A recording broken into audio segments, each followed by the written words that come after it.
Амар халдсан. За энийг алгасаа. Наа гэрэлж өдөр тусан ч уншч тайл. Тийм ээ. Сайн байцгаана уу эрхэм үзэгч та бүхэндээ энэ өдрийн мэндийг хүргэе.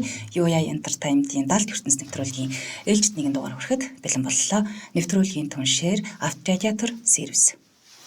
За өнөөдөр та бүхэндээ өмнөх дугаараараа хүргэсэн уул усны домог болсон үлгэрийн сайхан дангисуудын тухай 2 дугаар хэсгийг үргэлжлүүлэн хүргэх болно. Тэгэхээр монголчууд эртээр үеэсээ уул усаа эзэнтэй, савдагтай хэмээн хүндэлдэг. За тэр тусмаа бүсгүй хүмүүсийн гоо сайхныг дуул усныхаа домог төлхөө оруулан харилцдаг үлээ. Ингээд 2 дугаар хэсгийг та бүхэндээ хүргэе.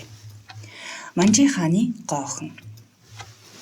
Гүнжийн нуруу нь Манжин гүнжтэй холбоотой. Дэх үед халахын нэг ноён Манжин хааны хүргэн болж л дээ. Манжинхан охиноо худынхаа нутгаар бүтэн сар аялуулсан бөгөөд гүнжийг нутаг буцахад Монгол ноёны өндөр настай эцэг нь хэлж гин. За бэр минь чамд оймод араатан жигүүртэн бүрэн ус ургамал тэгш энэ сайхан уулыг бэлэг болгон өгьё гэд нэгэн моттой уулыг зааж өгсөн байна. Ингээд гүнж нутагтаа очиод хадмынхаа бэлгэлсэн уулын тухай ярьж өгсөн байгаа юм л та. Ярихад Манжин хаан Квэтер энэ монголчуудын ухааныг яалтай. Ямар аваад явж чадах биш гэсэндээ уул билээлж манийга мэхэлж байна гэсэн байгаа юм. Тэгээд нэлийн тоолохоос их сарч гэнэ л дээ. Тэр цагаас хойш өвгний зааж өгсөн модтой уулыг гүнжийн нуруу гих болсон гин.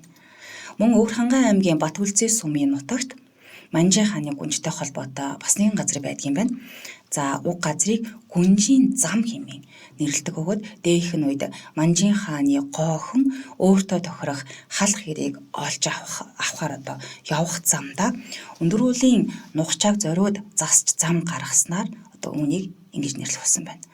Энэ тухай одоо зохиолч ойдууга өврийн хангаан дуулал хэмээн шүлэгтээ бас бичсэн бид юм блэ. Энэ дээр гоо үзэсгэлэндээ ирсэн Манжин охины гүнжийн зам голд зүрхний дурлал янгийн шивнээ урсган байна. Гудаан уруудсан сэргсэн 9 зүйлийн өвгөл сум 30-аад оны хэлмэгтлийн гунгийн дуу аялан байна хэмээн шүлгэн цацал өргөж ирсэн байдаг бахнэ. За дараагийн нэгэн түүх нь болохоор өмнгийн говийн 3 сайхан. Өмнгийн цэнхэр говийн алдарт говь гурван сайхан уулын тухай хэд хэдэн домог байдгийг сонсч байсан бах та магадгүй тийм ээ. За домогт дотроо бас хэд хэдэн хувилбараар яригддаг байх нь. За ингээд нэгэн хувилбарыг та бүхэнд бас төлөвлөлье. Эрт цагт хангаа нутагт шунхаа ховдгоор гайхагдсан нэлийн хөрөнгөтэй баян ирэмдэрдэг байж л дээ. Тэр бээр дэрсхэн 3 сайхан охинтой. Огт нь онцгой сайхнаараа нутаг гушуунд гайхагдан яригддаг байж. Тиймээс баян аав нь огтоо хадамд гаргахаар нэлээд шуурхай бэлдэж хошуу нутагта баян чинэлгээрээ нэрд гарсан 3 хөгшин ноёнд гэргий болгож өгөхөөр сэм тохиролцсон байгаа юм. Гэвч үүнийг нь огт нь олоод мэдчихэж л дээ. Хүсэл хайрын жигүүрээ дэлгэж аваа 3 охины онгон зүрхийг хүүтэн хүлдөө чулуугаар хайрах шиг болсноор тэд ас голын говь нутагт амьдрахаар шийдсэн байна. Баяжхаас өөрийг боддгоо аавынхаа ховдог шунхаа баядад өөрсдийг нь гэргий болгож өгөхөөр болсонд 3 охин аавда хязгааргүй ихээр гомдож нэг шөнө гэрээсээ сэмхэн гарч хамгийн хурдан морьдоо унаж өндөр улсыг давж өргөн талыг гатлан өмнгийн цэгээр говдирж амьдран суудаг болсон гин. Асаас ирсэн 3 сайхан бүсгийн тухай тэр одоо мэдээ говь нутгийнханд тэр даруйдаа таарснаар тус нутгийн нэгэн баяны адаг хариулдаг үлцэд, цагаан, цогт хэмээх 3 сайхан ир 3 сайхан бүсгэд хайрцаглаа илчилж ханилан сувгаар болцгооч. Гэвч адуун сүргийг нь эзгүүдүүлж ардаг хурдан мордыг нь унаад авгаа хүүхэн эргүүлж авааг мэдсэн баяны хорслонд хуйлда хүрээд адуучин 3 залууг барьж ирээд 10 банцдаж 2 хүлд нь гинж уяад хоньны бэлцээрээс цааш ходож чадалгүй аргалчин болгоод орхиж гинэлтэй. Шархны халуун сэтгэлийн гонигт автсан 3 адуучин залууг мөрөөдсөн 3 сайхан охин айгам халуун зүүнний цагт аадрын ариун хураар цээжээгэн дэвтээж хөхөө өвлийн хүүтэнд хөвөн зөөлөн засаараа хучдаг болсон гин. Тэр цагаас хойш залуу танхил насны хайр сэтгэлийн үнэн чиг илтгэн адуучин 3 хөвгүн, үлций довоо, цогт овоо, цагаан овоо гэж нэртэй 3 ижил толгод болон мөн хөрч харин өмнгийн цэнхэр говьд идээссэн 3 сайхан хүүхэн, 3 сайхан уул болон сүндэрлэж жил бүрийн урин дулаан цагт ирв. Урин дулаан цаг болонгууд цагаан эсгий тоорцгоо дугтуулан ангарч холоос ирэх ёстой хонгор хүүгүүдээ өгтөн тостгоо хэмээн яригддаг домог байдаг ахнэ. За дараагийн нэгэн төвхийг хүргэе. Засаг ноёны урангоо бүсгүй. Баруун аймгийн нэгэн засаг ноёных урангоо хэмээх сайхан охинтой байж л дээ. Тус нутагт хурааж цуглуулсан мал хөрөнгөгүй Эрдэнэ хуй гэгч уран дархан залуу амьдардаг байсан бөгөөд нутгийн ардуу түүгээр сэлбэртэй, данх, мөнгөн аяга гих мэт нарийн нандин зүйлсийг хийлэгдэг байж. Тэр өөрийн гараар урлаж ирсэн нэг сайхан уран тогоотой байж гин. Айл аймгийнхны гарыг нь цайлгсан юмар гизээд ижээж хээрхүүтэй голдуу уран тогоонд будаатай цай буцалхан уудаг байж гин. Тэрээр засаг ноёныхоо охин урангоод сэтгэл алдарч урангоож гарын урьтаа сэтгэл сайхантай түнд харилцсан дурлаж гин л дээ. Гэвч засаг ноён нь дурлалт хосын сэмхэн учирдгийг мэдснээр Эрдэнэ хуйгийг холын холд цүлж орхисон байгаа. Тиймээс урангоо нэг өдөр богц дүүрэн хурууд өөрээд Эрдэнэ хуйгийн хаан араас дагаад явсан байна.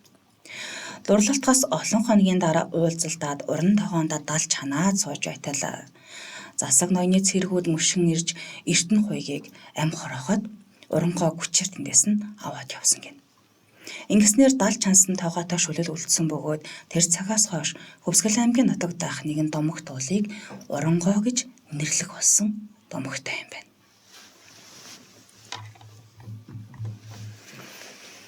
Чанхуу дараагийн төвийг та бүхэндээ хүргэе. 60 богдын гоо хүүхэн. Баянхонгор аймгийн богд сумын нутагт их богдын зүүн жигүүр 60 богдын шилд нэгэн унтарсан галтуул байдаг юм байна. Тэгэд энэ нь өөрийн гэсэн домог түүхтэй. Эрт цагт энэ ууланд нэгэн гоо үзэсгэлэнд бүсгүй эцэг эхийнхээ хамтаар амьдран суудаг байж. Гэвч бүсгүй өөрийнхөө гоо үзэсгэлэнд эртээд нутгийнхаа залуусыг нэг нүдэрэж тоож хардаггүй буюу огч тоодоггүй байж л дээ. Гэтэл Алс нутгийн аянчин Пунцаг тайж хэмээх сайхан залуу энэхүү нутгаар нь дайран өнгөрөхдөө бүсгүйд анхны харцаар дурлцгаж гин. Пунцаг тайж нөхдөөсөө хоцрон их богд ууланд саатаж үлдээд үзэсгэлэнт бүсгүйтэй ханилан суухаар болж гин. Гэвч нутгийн залуус гоо бүсгүйгээ хархушууны хүнтэй ханилан суусанд нь дургуйцаж нилээн атаархаж хорсохдоо нөхрийг нь хорлцгаж гин л дээ. Тэгэхдээ Пунцаг тайж хүн байсан болохоор нэгэн галтуулын өрх амсарт хул морных нь хамтаар бунхлан оршуулсан түүхтэй юм байна. Түүнээс хойш тэр галтуулыг Пунцаг овоо гэж нэрлэх болсон домог түүхтэй гинэ. За нэвтрүүлгийн хамтран ажиллагчид танилцуулаад үргэлжлүүлэн дараагийнхаа домог түүхийг хүргэе. Нэвтрүүлгийн түншээр Авторадиатор сервис. За Авторадиатор сервис бол одоо 23 жилийн туршлагатай түүхтэй юм хамт олон байгаа. За эднийх одоо хавар болж байна тийм ээ. Урин дулаан цаг ирж байгаатай холбогдуулан магадгүй та одоо хотын төвчрэл цаг нараа одоо үрхээс залхаж байгаа тийм ээ, мотоцикл мопед сонирхож байгаа л эднийх бас оруулж ирж одоо хүргэж өгдөг байгаа. Маш олон сонголттой байгаа учраас та очиод үзээд хараад сонгоод авах боломжтой. За дээрээс нь радиатор сервисээр тагнаад одоо олон жилийн үдэж байгаа учраас чанартай хийдэг. За мөн та ховор төрлийн автомашин ундаг бол тийм ээ, радиатор танд олдохгүй байгаа бол эднийг танд зориулан бүр ингээд машинд чинь зориулаад радиаторыг хийж ингэж өгдөг байгаа. Радиаторын засвар, худалдаа, замун эйр кондишн, цэнэглэх худалдаа гэдэг маш олон төрлийн одоо чиглэлээр дагнасан учраас одоо ороод үзээрэй. Нэг хоёр салбартай, нэгэн дээр ихтэйгаа бол нөгөө нь 22-ын товчоо дээр салбартайгаа авах нэ. Очоод үзээд сонгоод аваарай. Баярлалаа. Нэвтрүүлгийн хамтран ажиллагчаар Авторадиатор сервис ялла. За өнөөдөр та бүхэндээ Монголынхаа тийм ээ домог одоо түүхэнд мөнхөрсөн гоо сайхан бүсгүйчүүд болон дагинсуудын түүхийг 2 дугаар хэсгийг нь хүргэж байгаа хэлээ. Ингээд үргэлжлүүлэн үргэе. Гөрвлийн сүүл хадны домог. Их говьд айхлан гүйж эртний хүлэг гөрвлийн үр сад болж үлдсэн хонин гөрвөл гэхээр та бүхэн сайн мэдж байгаах. За энэхүү амтан маань өөрөө их гайхалтай ажигч амтан гинэ. Улирлын байдлыг даган өнгө зүсээ ялимгүй өөрчилдөг энэ бяцхан амьтан хураалгаастаа аргал заг зэгстүүдийнхэнд шураглаад бүр амь тэмцсэн үедээ өчүүхэн жаахан чулууны сүүдэрч болов хорогдон хурц нарнаас өөрийгөө хамгаалж дөнгөдөг гэнэ. Хүнд баригдмагцаа сүүлээ хаяад зүгтаадаг гөрүүл эрт үед гойж гангалах дурштай гүнж байсан гэж яригддаг домог гэдэг юм байна. Энэ гүнж нэг залууд хайртай болсон боловч эцэг их нь эгэлжирийн адуучинта ураг барилтгаас нь татгалзаа тогтоосож зөвшөөрөхгүй байна л та. Тэгхтэн гүнж хол замд саад болох вэ гэхдээ шүр оюу шигтгээд гоёмсог дийлийнхээ хормог хайчилж үлдээгээд амраг залуутайгаа хөтлөхөмөр сэлгэн ушуу нутгаа орхин зүгтааж гарсан төвхтэй юм байна. Гөрөл сүүлээ гэх басны учир нь энэ гин. Өмнөгөө аймгийн нутагт гөрөлийн сүүл гэдэг нэртэй том хад байдаг ажээ. За дараагийн домог нь хөөхний хөтлийн домог. Баянхонгор аймгийн Баянговь сумын нутагт их богд уулын аршилд хөөхний хөтөл гэж байдаг аж. Нутгийн нэгэн залуу санамсаргүй явж байтал орог нуурын хөвөн дээр ногоон торгон дээлтэй үнэхэрийн үзэсгэлэнтэй бүсгүй нуурын усанд цусаа талдан байхыг харж гэнэ л дээ. Бүсгүй залуу үерийг хармагцаа хурц ногоон гэрэл цацруулан хар ногоон зүсмийн усан тэлмэн жороо мориунаад их богдын уулын аршилээр нь дахиад утчих. Залуу ихэд гайхаж гэртээ ирээд ээжтэй хэлтэл хайрхан минь чи орог нуурын савдаг эзэнтэй таарч. Эгэлжирийн хүнд барагтаа бол харагддаггүй гэдэгтэй хүмүүс. Эр хүн үзвээс эхнэрийн сайнтай эмхэн харвас эрийн сайнтай учирдаг гэж яригддаг юм. Миний хүү дотроо сайн залбирч яваарэ гэж ээжийн загсан гин. Нэгэрэж жилийн дараа залуу хол нутгийн сайн хантай учирч аз жаргалтай гэр бүл болсон байна.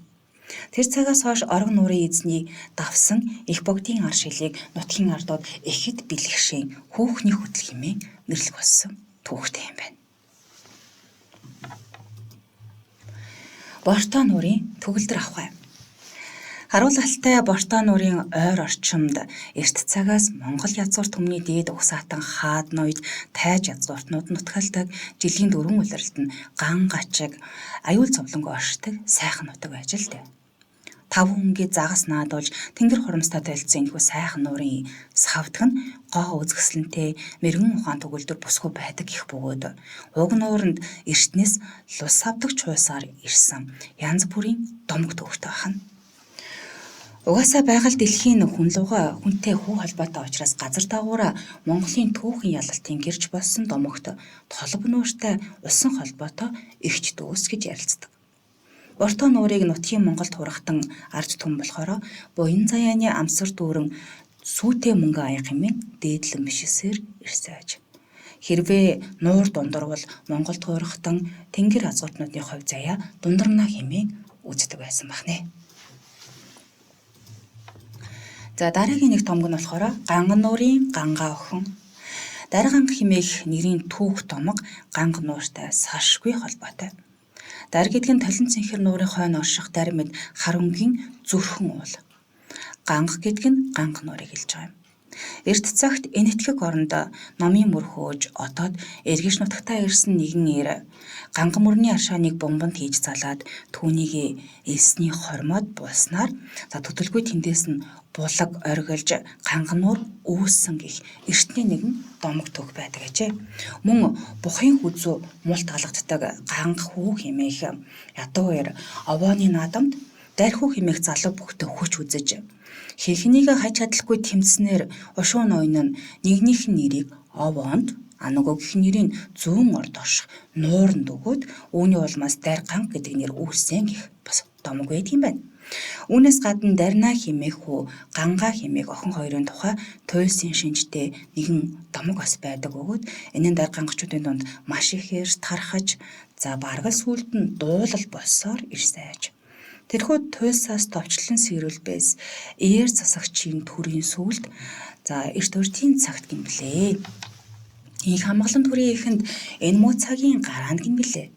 Алтай хангаан дэвссэн хормойнд 3 голын Монгол нутагт Даравооны дүүн орлоод Дагин гангийн зээ хурлаад нүүрэндээ цогтой шуундаа бэртэй нүдэндээ галтай хуруундаа уртай дайчин шинжтэй баатрийн дүртэй дарнаа алдарт хөвөн явжээ. Хотлын газрыг хормхон туулдаг, хоногийн газрыг цагаар товчилдаг, ос цагаан хүлэгтэй юмсанч, хонгор гангаах хүүхэнтэй юмсанч, аимшиг хүүгүүн дарнаа өөрөө алдарцууд галдан бошигтын ануу цууд хатнаас төрсөн, алтан зул хүүгүүн баатрын ач өрн мөн юмсанч. Баярын мишэлд гангаах хүүхэн баатрийн манлай лэгдэн хааны бодомсуутай хатнаас төрсөн балчир хонгор ээжээ химээгчийн бариг цусны удамж юмсанжээ химээ уртын урт туйлст нь хөөрдөг бахнэ. Эцэст нь дарнаа хүүгүүн манжийн эсрэг тэмцэхээр босдог бахна. Тэгээд гангаах хүүхэндээ хандаж хэлдэг юм байна л та. Буянтай өгөөмөр манаа нутгийн будгийн хүмүүс хуулж байна. Будаа шиг сүргийн минь өгөөж дэжээс будааныхаа төрөө шиг зулгаач байна. Амбан шарыг нь 10-аар нь нагдалж, атан тимээг 100-аар нь буйллаж, агтан үрээг 1000-аар нь тамгалж, алдсан эргийг түмээр нь туухыг гизэг даран ан намнахта гинэт би үзлээ. Гэрийнхээ жаргалыг хээрийн хээр солио, гэрхийн минь хоёулаа отоо мордъё. Хавтаа номаа хаалан агсаж, хатан сумаа бөөлөн шившээ. Хамаг буйнаа манжид өгөхгүй ханталтууд байснаар боохоо намяа химээгээд тэмцлийн галд үргэлжсэн тухай өгүүлдэг ийм туйлс бахнэ. За дараагийн нэгэн домог нь болохоор гүнж балгасын гүнжима. Сэлбийн амралтын чанх хой талд бүхэл бүтэн хад цохооноос тогтсон хар мод, хус, нарас, бургас, сөөг, самар жимс гослон ургасан үзэсгэлэнд овоот уулын наалгаар сайхан гэрс нэгэн балгасан тойр бай. Энэхүү тойрыг холойрын хүмүүс гүнжийн балгас химээ нэрсээр өдийг хүрсэн байх нэ. Энэ нь бас өөрийн гэсэн домог түүхтэй аж.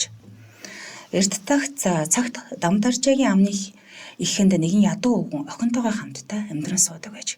Охины нэрийг Гүнжима гэнэ.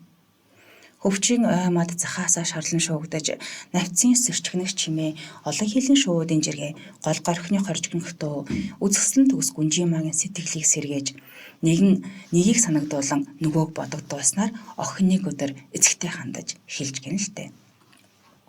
За аав минь би таны дэргэд уйт гарлан суумааргүй байна. Харь газар явж нүд үзэж юм үзэж нүд тайлээ. Ороод бүсгүй хүн болж төрснийхөө хэргийг бүтээж эр нөхөрт гарыг химээ ирсгэн хэлсэн байна. Хариуд нь эцэг нь миний охин сонс. Эрт гарах нь бүсгүй хүний зам. Чиний хүслээр явах чинь түмэн зөвөө. Гэхдээ бүсгүй хүний жолоо богино гэдэг юм шүү дээ. Харь газар явахаас өмнө төрсөн нутаг уул устайгаа танилцах хэмээн хэлсэн байна. Ингээд Гүнжима сэлб голын их баруун зүүн салаа нурчаа сархиагаар хэд хоногийн турш аялан зугаалсан байна. Энэ хооронд нэг л их намуухан сайхан дуу үе сонсогдож, заримдаа тодроод, заримдаа бүдгэрээд бүсгүйн сэтгэлийг өөрийн ирэхгүй татах болсон байна. Гүнжима бүсгүй энэ дууг чухам хаанаас гарч байгааг ирж хайж авсаар их өвчийн доторх ганц удган модны өмнө сөхрөн суугаад бясалгал үлдэж буй хөөхөн хархуу дээр гів гинэт очиж гин. Ингээд л Гүнжима хинж очтгох хөвчийн гүнд бясалгал үлдэгч хархуугийн уншлагын дуу сонсож судартай номыг нь бишрэн шүтсээр шарнаар борхонхийг хамтдаа өнгөрөөдөг болж л дээ. Ганшных өдөр Гүнжима мөнөх хархууд бие сэтгэлийн өгч улмаар сарын сайныг саатан хүлээж өдрийн сайныг үнжин хүлээсээр аваатуулын налгар сайхан гэрт гэрийнхэн буйрыг засснаар Гүнжимагийн гоёмсог сайхан сум баригдсан гэдэг бахна. Тэр цагаас эхлэн Гүнжима эр нөхөртөөгөө хамт энэхүү сумд ном бясалгах болж уг сумыг барихтаа аваатуулын шороог сэлб голын усаар зуурч тоосох зохиж уулын ар өврийн модноос нь оролцуулан байрснаар нэгэн удган модны домогоос амилсан түүхтэй байдаг бахнэ. Гэвч домогт гардаг удган модны олон салаа мөчр идэвгүй цэвдэг сэтгэлдний гарт охирлогдсон байглаас цаяасан унган төрхөө алдаж мод биш хад болсон нь таанч хайр. За ингээд өнөөдрийнхөө хамгийн сүүлийн домог түүхийг та бүхэндээ хүргээд өндөрлөе өндөрлөе. Хөлөн буурын гоо бүсгүй. Үзэсгэлэн сайхан хөлөн буурын тухай нэгэн домог яриа байдаг бахна. Эрт цагт дорны уудам талд сүргээ хариулан аж төрдөг нэгэн Монгол аймаг байж гин л дээ. Энэхүү хотог аймагт Хүлэн гэдэг гоо үзэсгэлэнгээрээ цэцэг ичээж, гойлог нуруугаараа хус атаарх улмаар охин мөн буур хэмээх уушиг сүрлэг биетэй арслан барын хүчтэй агсан хүлгэн унаатай сайхан ир аж төрөн суудаг ажилтай. Хүлэн буур хоёр нутаг нутгийнхаа дунд 5 хушуу малаа хариулж тавтай тухтай эрх дураараа аж амьдран суусаар ирсэн байна. Гэвч гай газар доороос гихчээр нэг өдөр 15 толгойтой атгайлж ахар мангас улаан тас тутуулан ирж Хүлэн охиныг булан авч гол мөрнийг нь ширхтэл сорж гин. Ийхүү мангасыг явсан газар бүгэлд нь өвснөөгөө ургахаа болж хүм малтайгаа эцэж хатаад өөххийн ирмэгтэй тулгаад ирж гин. Тойрхуу өвнийг үзээд ажнаах урдан хүлгээ унаж алт дэлэм илдээ агсаад аюулд мангасыг дарж амар хүлэнг авахаар араас нь мортож гин. Ингэж явсаар нэг өдөр морныхоо нураг амраахаар хэсэг дуг хийх зур түүний зүүдэнд хайртай охин Хүлэн нь үзэгдэж гин л дээ. Мангас Хүлэн охиныг сараан цэцэг болгон хувиргаад гал наранд шарж өвүүлэх нь үзэж байна гин. Буур залуу энэ байдлыг хараад амин залгах гэж үлдээсэн ганц балга усаа цэцгэн дээр асгахад цэцэг тэр даруй Хүлэн охин болж хувирч гинэ. Тэгж байтал мангас мэдээд Хүлэн охиныг дахиад булааж аав гин. Буур арга ухаан сүүгчилж мангасын толгойг шигтгсэн эрдний сувдыг нь аваад амигийн таслан нутаг усаа аюулаас аварч. Гэвч мангас булаагтаад явсан Хүлэн охиныг ханаас ч ирээд олсонгүй гин л дээ. Тэгээд мэлтэлцэн тумалга нуурын хөвөөгөөр инлэн шалан явтал хүмүүс Хүлэн охин мангасыг дарлыг твчгэд бэрх болж нуур болон хувирсан тухай хүүд хэлж гин. Буур үүнийг сонсоод хайртай бүсгүйтэйгээ үүрт хамт байна гэд нуур руу өсрөн орж гин. Түүнээс хойш Хүлэн нуурын дэргэд бас нэг нуур бий босно нь Буур нуураа хэмээн нэрлэгдэх болсон томогтой. Энэ дэлхийн хамгийн том тал нутаг гэж нэрлэгддэг Хүлэн буурын тал нутаг нь Хятадын 3 нэрт тал нутгийн нэг юм байна. За тэгээ Хүлэн нуур ба Буур нуур гэх хоёр том сайхан нууртай, өргөн удам нутаг дэвсгэртэй, үзэсгэлэн сайхан байгальтай Хүлэн буур нь үзэмчм баргуудын нутаг. Бөгөөд нэг хэсэг нь Монголын нутаг, нөгөө тал нь өвөр Монголын нутагт оршдог гэдгийг бид нар сайн мэдэх баха. За баярлаа. Энд хүргээд өнөөдрийнхөө нэвтрүүлгийг өндөрлөе. Та бүхэндээ уулзсны домог болсон үлгэрийн гоодай агнсуудын домог түүхээс нь хүргэлээ. Тэгээд зохиолч бэ ойд угаан бичснээр та бүхэндээ хүргэлээ. Өнөөдөр хамт байсан бүгдэнд баярлалаа. Дараагийнхаа дугаараар иргэн баяртайгаар уулзъя. Нэвтрүүлгийн түншээр Авт радиатор Сэрээсэлээ.